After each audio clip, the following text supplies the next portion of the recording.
Disaster is at the doorstep and is coming in. Hurricane Florence has been downgraded to a Category 2 storm, but officials warned it's still deadly.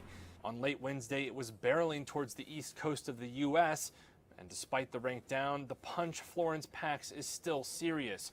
It's bringing a potentially life-threatening storm surge and heavy rainfall towards the Carolinas. Earlier in the day, disaster preparations had also expanded south into Georgia.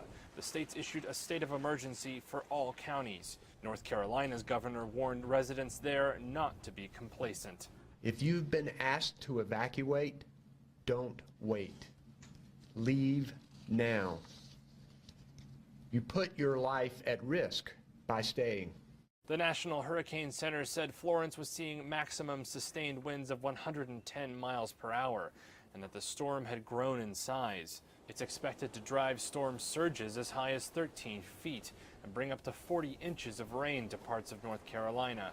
Florence was expected to hit the state's southern coast on Friday and then drift southwest along the shoreline before moving inland. Since Monday, more than 1 million people have been ordered to evacuate the coastal areas in the Carolinas and Virginia.